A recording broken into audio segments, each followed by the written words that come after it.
Greetings everyone, and I'm here today to talk about a specific tool in Armor King's arsenal that I believe is a little bit underrated or a tiny bit underlooked, or overlooked, sorry.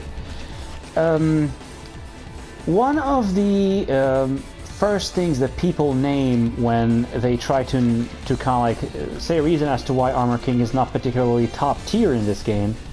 Of course, a reasonable person, I believe, would start with his tracking. A lot of people are starting to do that. But traditionally, the first answer that came to a lot of people's heads is his lack of wall-standing punishment. And justifiably so. Because he does get a crouch jab at 10, pretty standard. A wall-standing 4, which is above average actually in terms of damage and range. And this is the reason as to why a lot of Armor King players, of course, play him Mishima style and poke with it. Because it's arguably considered his best poke. Then you have nothing. 12, 13, 14, up until 15 with a manual hopkick. Now, manual hopkicks are not like particularly execution heavy or anything, but like doing a hopkick from crouch is not the most intuitive thing to do. You'd much rather do like just simply release the button and do something, and that's where you get his while standing one at 16 frames. I personally don't really see a reason as to why his while standing one should not be regular, like 15 frames and minus 13, because it's currently minus 10 on block. If I could show that here, it's minus 10. It's mid, but like the hitbox is finicky, whatever. And then you have nothing. You have this, which is stupid, while standing 3. The only thing that it has going for it is that while it's neutral on block, as you can see, and it doesn't push your opponent that far. That's why you can kind of like throw them afterwards, but it's still stupid. If it were up to me, I'd make this a homing move. He kind of like needs a homing move from crouch in order to apply it into his crouch dash, but nobody's asking me. Then you have this, which is also stupid. It is 24 frames, it's mid, and it's a normal hit launcher. On top of that, it's even +1 on block. I believe I should put him in guard in order to show this. It's +1 on block, so you're mostly going to be using it for that aspect and not the launch. I think, again, this is a little bit too harsh. Maybe this should be like 20 frames, especially in a game like Tekken 7. You could use it to punish a little bit some of those lows with enormous pushback that are super unsafe anyway, but again, whatever. So his wall-standing punishment is pretty lacking, admittedly so, yes. That is why, generally, as an Armor King player, you would rather go for low parry. Now, you don't get like an enormously satisfying combo off of it, but generally it's much better than just like doing while standing 4 for everything. The problem arises in moves like these. This is one of Negan's key lows, I'd say. It's semi-reactable, but the thing with it is you can't low parry this. Because it's done with a bat, it's not a limb, and you cannot low parry it. So you have to low block it. And look here, it's minus 14. Whereas other characters don't care, they still either launch or they get like a beefy punish. King, for example, gets while standing 2-2. Very good. Enormous frame advantage, ballerina stun, and all that. Armor King doesn't get anything. Armor King for this only has a while standing 4 as a guaranteed punish, and that's it. You could get super creative. You could, for example, go for this, which is a throw from full crouch, which comes out at 12 frames. Now, this is not a 2D game. In some 2D games, if your throw connects as a punish, it's unbreakable. It would be cool to add that to Armor King, but okay, fine, it's not. So what you could do, even though this is not the subject of this video, for example, you could do, this is what I'm going to talk about. This is a tool that's kind of like overlooked while standing 2, but this is not the use that I have in mind for it.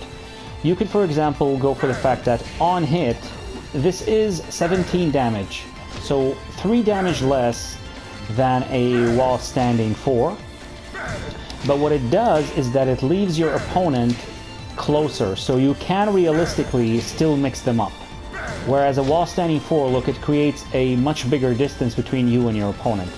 Whereas this, see, we are much closer.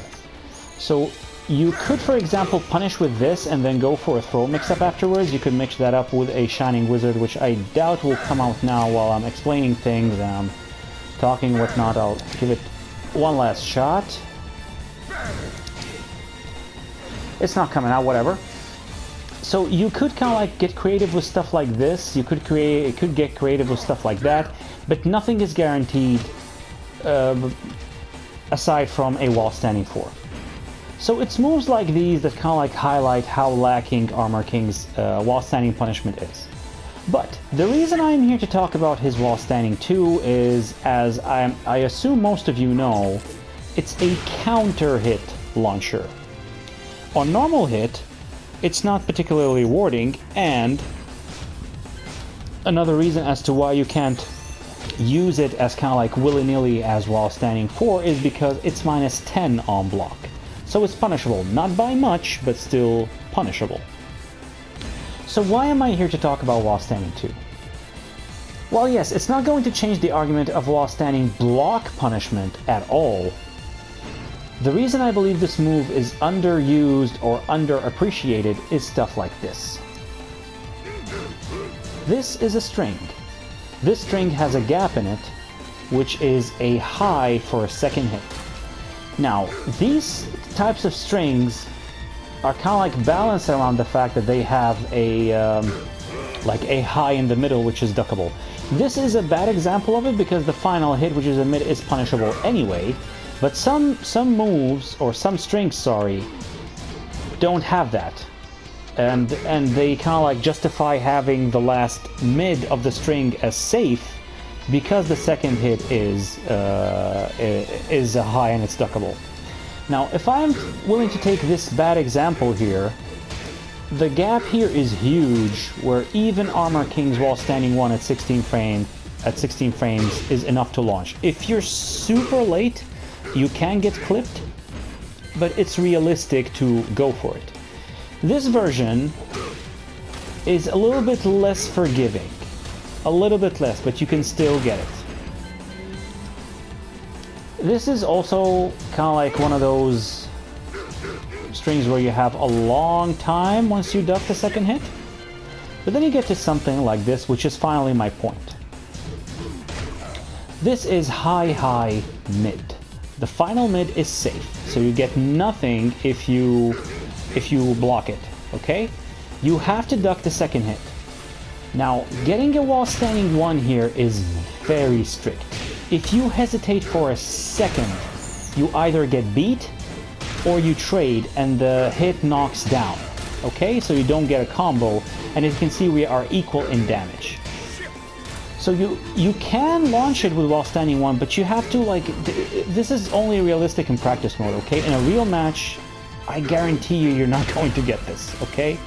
Nor will many of the characters. They will likely settle for far less optimal punishers for this once they duck the second hit. They will likely either interrupt with that, or they would go for like wall standing 12, 13, maybe 14 frame punishers. Even though, like I said, the gap is still huge enough to get this, but this is only if you know he's going to do it, which is not realistic to react to off of a 10 frame jab. And this is where I believe this comes in.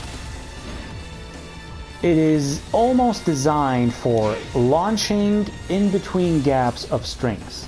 And on Armor King, I believe, even with max level execution, this is going to get you more damage than his wall standing 1 anyway.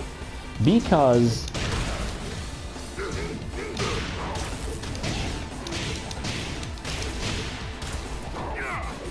this is 77 damage. I could even take it further. I could. I can't do it. But if you land a Lariat after the blue spark dark upper, you extend the damage even more. Okay? Whereas I believe the absolute max damage off of this is like in, like what, like 70 something? Because usually this is like the bread and butter off of it. Come on, Armor King. I do think. Yeah, this is like 65, I believe, with like, it's like 72. This version, it's not super hard to get the Blue Spark Dark Upper, and once you get it, it's like a standard combo with 77. So I think the way this is like balanced for him, like you gotta like not forget that the amount of like lows that are used in high level, people don't dish out minus 14 lows anyway. Even minus 13 is kind of like frowned upon because some characters can launch.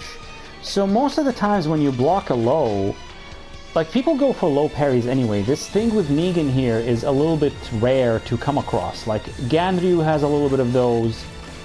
There are characters with safe lows anyway, so you have to low parry them. I showed you in like the Josie matchup tutorial that it is much more beneficial for you to go for low parries than to go for low blocks. I believe no matter what character you play, she has a friggin' minus 10 on block low, okay? So I think this is an aspect not to be overlooked because strings with highs in them are kind of like realistic to toss out even in high levels of play. And something like this is a very, very, very good string for Negan.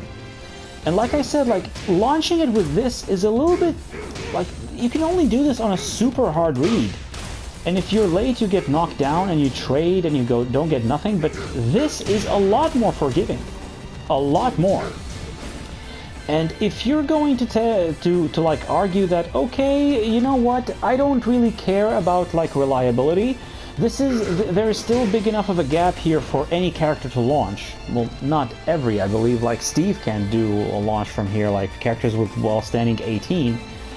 But there is another kind of like alternative here, which is also super high execution, which is crouch canceling. I don't think I can do it ever, even to save my life, but you could crouch cancel here into a back 1-2.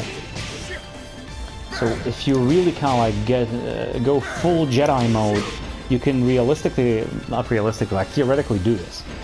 So it's a matter of making things easy, and your block punishment for stuff like this, if you do happen to block it, yes, you're kind of like nerfed in that regard.